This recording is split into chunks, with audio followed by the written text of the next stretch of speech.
Olá, está começando mais uma edição do programa Anda Verde. E como você já sabe, o programa Anda Verde ele é uma parceria entre a Anda e a VEG TV.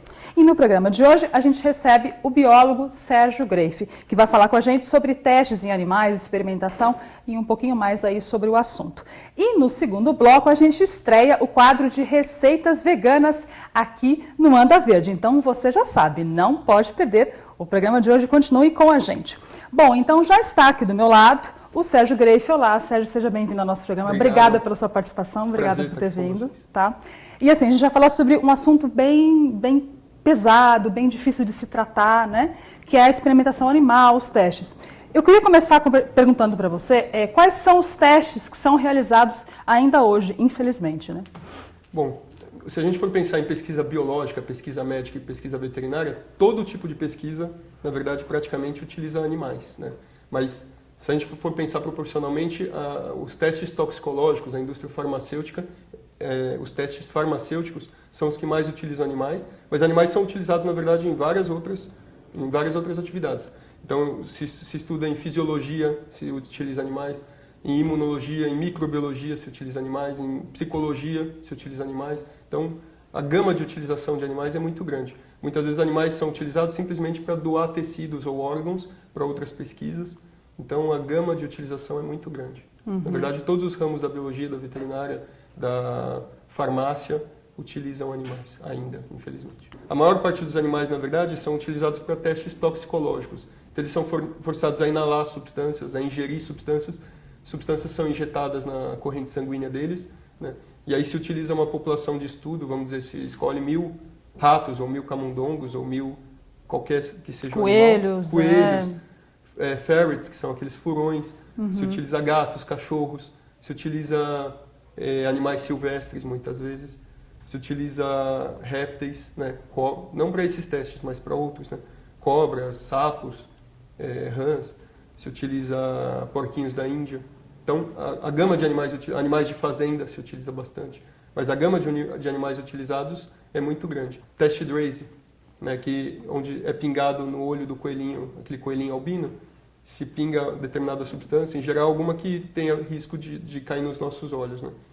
E aí se acompanha isso ao longo de 50 dias, de vários dias. Se acompanha as ulcerações que são realizadas no olho do coelho. Um olho eles não pingam, no outro eles pingam. Então dá para sempre comparar um olho com o outro. E o animal ele está amarrado para trás. Durante todo o tempo do teste, só a cabeça do animal está para fora. Nossa. As mãos amarradas para trás. Então ele não tem nem como coçar o olho. Ele fica realmente dias amarrado, pingando algum produto no olho dele para ver se esse produto vai causar ulcerações, se o olho vai descolar a retina, o que vai acontecer, né? Eu queria que você falasse alguns exemplos de pesquisas que foram realizadas nos animais e que realmente não deram nada certo em relação aos humanos, que foram muitas pesquisas até hoje, né? Na verdade, cite algumas pra gente. Tudo que a gente atribui à experimentação animal, historicamente, quando alguém vem defender a experimentação animal, ele cita sempre o caso de vacinas, do diabetes, do tratamento do câncer, tratamento de várias doenças que a gente chama de crônicas degenerativas, né? Na verdade, nada disso pode ser atribuído à experimentação animal. Em todos os casos, a experimentação animal de fato foi realizada, mas os resultados que a gente tem, os que foram benéficos, não vieram da experimentação animal. Muitas vezes a experimentação animal atrasou o desenvolvimento, a conclusão dos cientistas em relação àquela doença, né? Então a gente tem vários casos, na verdade. Um exemplo clássico é o do diabetes, né? Então, a gente ficou anos tentando induzir o diabetes em cachorros, né? E na verdade, o que se concluiu disso, depois de anos tentando, porque cachorros não ficavam diabéticos, então se tinha que extirpar o pâncreas de vários animais, até que um apresentou sintomas de diabetes que não era diabetes de verdade. Se desconfia até que, na verdade, o animal estivesse apresentando estresse simples, e o estresse, mesmo a pessoa não diabética, quando está estressada demais, os sintomas são muito parecidos, né, com o diabetes. Então se desconfia que hoje aquele animal não estava diabético, na verdade, ele estava, na verdade, estressado. Mas, na verdade, essa pesquisa específica com o cão diabético, e eles até ganharam o prêmio Nobel, mas ela só confirmou o que já se verificava 200 anos antes, que era da dissecação de cadáveres de pessoas que eram diabéticas, é que o pâncreas apresentava algum problema conformacional, fisiológico, enfim. Então, por muitos anos a gente ignorou isso porque não se podia verificar isso em animais, né? Mas, na verdade, a gente em 200 anos já deveria ter sabido disso, que pessoas diabéticas têm algum problema no pâncreas. E aí a gente teria como direcionar a pesquisa para isso, né? E até hoje a gente não tem a cura do diabetes. A verdade é que utilizar a pesquisa com animais como o diabetes como mérito para ela, na verdade, não faz sentido nenhum, porque a gente não tem cura para o diabetes, né? Verdade. E assim, a gente sabe que os animais, eles são seres sencientes, né? Inclusive, teve um documento do Cambridge, que saiu agora nesse ano, que os neurocientistas disseram que realmente eles sentem dor, enfim. Eu queria que você explicasse para as pessoas que estão assistindo a gente, para os telespectadores e internautas, o que é um ser senciente, né? E realmente, que a gente prova hoje que os animais, eles sentem dor, e esses testes realmente são testes que não levam a nada e só fazem o animal sofrer, na verdade, né? Sim, senciência, por definição, é a capacidade de sentir de um animal, né? Isso não tem a ver com inteligência, com capacidade de falar, com capacidade de ter fé em Deus, nada disso. Simplesmente, se o animal ele sente dor, ele sente medo, ele é capaz de sentir amor muitas vezes, ele é capaz de sentir solidão, estresse. Se o animal realmente ele tem essa capacidade, então ele é um ser senciente, né? Esse documento de Cambridge, na verdade, eu não posso nem dizer que veio em boa hora, porque ele chegou atrasado. O reconhecimento da comunidade científica de que os animais sentem dor. Isso qualquer pessoa que tem um cachorro, um gato em casa sabe disso, né? Qualquer pessoa que convive com o animal sabe que ele tem sentimentos. O animal te dá amor, ele tem medo de você algumas vezes, né? Os animais que fogem da gente, eles têm medo da gente. Então, qualquer pessoa em qualquer época já saberia disso. Mas antes tarde do que nunca, diz o ditado, né? Então esse reconhecimento de Cambridge, na verdade, é um reconhecimento científico de algo que a população já sabe. Só que talvez estivesse faltando mesmo que alguns cientistas se reunissem e pudessem dizer, não, realmente os animais sentem dor e a gente tem que pensar sobre isso. Sentem dor, sentem estresse, enfim, eles são criaturas sensíveis, né? Mas não é sensível, tem uma outra conotação. Então a palavra ideal é mesmo senciente, eles são capazes de sentir. Não só dor, medo, amor, estresse. E assim, aproveitando, eu queria que você falasse, então, alguns métodos que são substitutivos, que são muito mais interessantes, inteligentes e que não causam nenhum sofrimento aos animais, né? Sim, o principal são os testes in vitro. Ou seja, o que é teste in vitro? É você retirar do organismo vivo uma célula, um tecido ou um órgão mesmo e cultivar ele fora do corpo, né? E aí você mantém isso para sempre. Você pode ter um banco de células onde você tem várias linhagens celulares imortalizadas. Eu vou falar um pouco técnico, mas não dá para escapar muito disso. Mas basicamente essas células, elas podem ser usadas para testes. Então eu não preciso utilizar o organismo inteiro, né? Em muitos testes eu posso utilizar tecidos ou células isolados que vão me dar respostas, e aí eu posso até explicar por quê. Mas as respostas que essas células vão dar são melhores do que o que os animais inteiros dão. Eu até posso tentar explicar por quê, mas eu acho que a gente não vai ter tempo, né? Então a gente tem esse tipo de testes que substituem animais na maioria dos casos. Mas a gente tem, por exemplo, estudos epidemiológicos. O que é? Eu acompanho uma população, pode ser humano ou animal, né, que está submetida a um determinado fator ambiental, e já naturalmente, e aí eu acompanho essa população e eu consigo tirar conclusões. Animais ou seres humanos submetidos a tal pressão ambiental desenvolvem tal doença, por exemplo.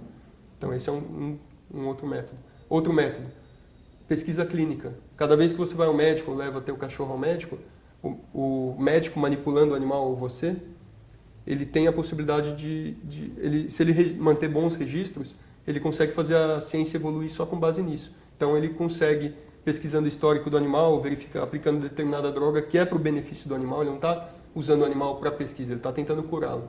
Mas se ele conseguir manter boas notas, ele aprende com essa experiência. Se ele publicar isso, vão ser dados para outros médicos ou outros veterinários, né? E a gente tem vários outros, tem simulações em computador, tem modelos matemáticos, existe nanotecnologia, que é uma forma de utilizar nanorobôs, injetar ele no organismo e fazer com que eles vão até determinado lugar, desenvolvam determinada atividade, porque eles são programáveis. Sim. Bom, eu quero agradecer a sua presença, Sérgio. Muito prazer. obrigada. Você quer deixar algum contato seu, algum site para as pessoas pesquisarem mais sobre o assunto, algo assim? Na verdade, eu gostaria de deixar um contato meu, pode ser?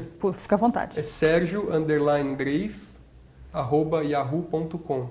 Quem precisar, eu dou palestras sempre em universidades. Onde me chamarem, eu costumo dar palestras sobre esse tema e sobre outros temas, direitos animais, veganismo, enfim, eu posso falar sobre esses temas em geral. Tá ótimo. Obrigada, viu, Sérgio? Prazer. Bom, a gente está terminando aí o primeiro bloco do nosso Anda Verde. E no segundo bloco você não pode perder a estreia, né, do quadro de receitas veganas. Até já!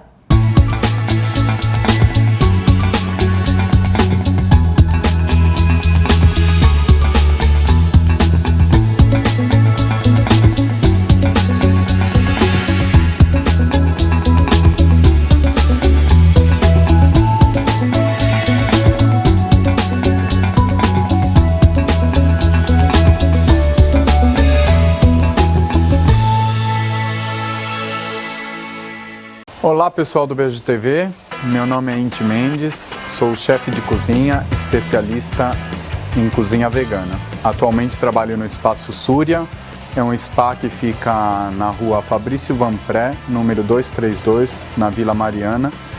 É um spa vegano que tem como o seu conceito desintoxicar a beleza das pessoas. Nada melhor para desintoxicar que começando de dentro para fora através da alimentação. Hoje a gente vai fazer uma demonstração culinária, é uma receita bem simples de uma torta de banana, muito fácil de fazer, qualquer pessoa em casa pode fazer, contanto que preste bastante atenção.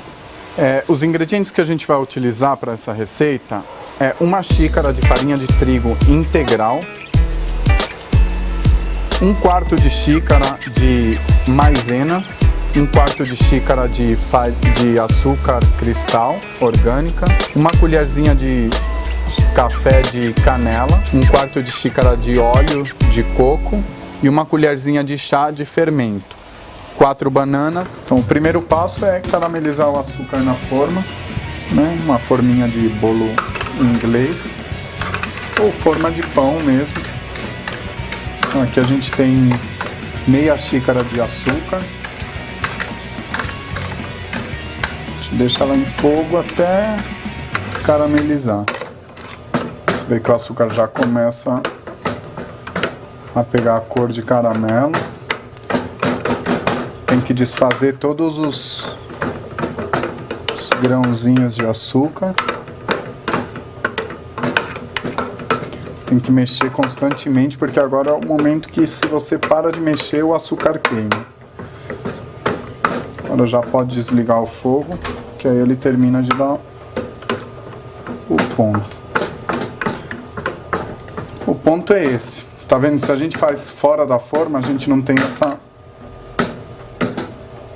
facilidade de espalhar o caramelo. Vamos à receita? Então, depois de caramelizar o açúcar, né, ficou no fundo da forma, pode ver, deixa esfriar um pouco, né, para vocês poderem pegar a forma, senão vão queimar a mão. Ele fica tipo uma balinha de caramelo no fundo, a intenção é essa mesmo. Então o que a gente vai fazer agora, as bananas têm que estar maduras. Como essa é uma banana orgânica, então ela tem umas pontinhas verdes assim, mas ela está hiper madura. Corta assim no meio e vai colocando no fundo da forma até cobrir todo o fundo da forma. Mas joga diretamente, assim, isso mesmo. Essa torta é feita diretamente na forma, não se faz a farinha separado. Vem a maisena, o açúcar,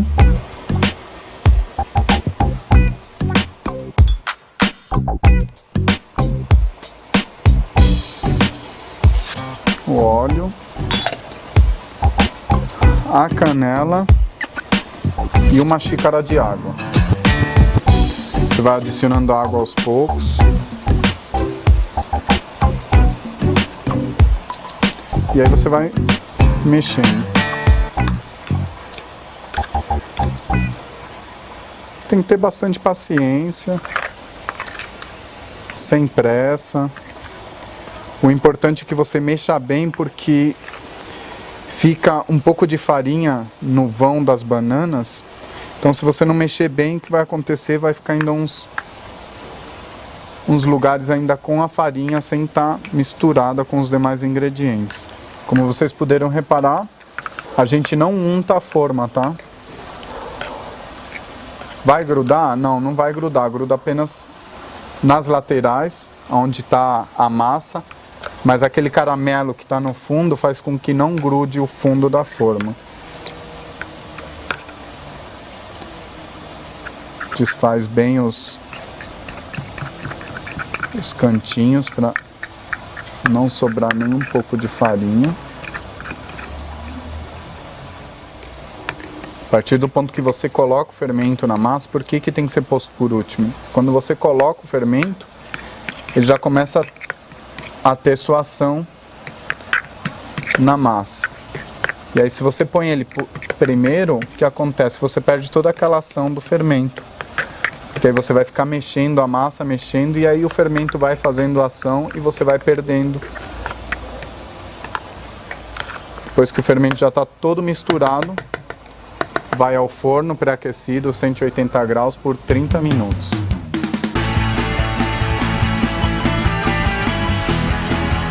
O interessante é a gente desenformar ela ainda quente. Porque como é caramelo no fundo, então se ele tiver frio, vai ter uma dificuldade para tirar ela inteira. Então, como eu falei, gruda um pouquinho nas laterais. Então você com uma faca solta as laterais. Depois que as laterais estão bem soltinhas, a gente vai pro desenformar. Exatamente isso. Os pedacinhos que ficaram grudados no fundo. Pode ser servida inteira, logicamente, mas aqui a gente vai dar uma sofisticada nela, porque também é importante ter uma apresentação bonita. Então aqui eu estou usando um aro redondo para cortar, né? A alimentação, além de ser saborosa, saudável, ela tem que ter uma beleza também. Então as pessoas precisam o quê? Comer com os olhos também. A gente usa uma folhinha de hortelã para dar uma decorada, uma pitadinha de canela em pó, decorar, e pode ser levado à mesa. Espero que vocês tenham gostado da receita de hoje. É mais uma forma do VegTV, do veganismo, mostrar que ser vegano também é ser saudável, comer pratos saborosos e também requintados, como a sobremesa de hoje. Espero que vocês gostem, façam em casa e mandem suas receitas para o VegTV para a gente fazê-las aqui para vocês, tá bom? Obrigado! E a dica vegana de hoje é para você que é contra os testes em animais e a vivissecção. Participe de campanhas, se envolva pela causa, não compre produtos testados em animais, acompanhe e espalhe os movimentos em prol dos animais. Faça a sua parte.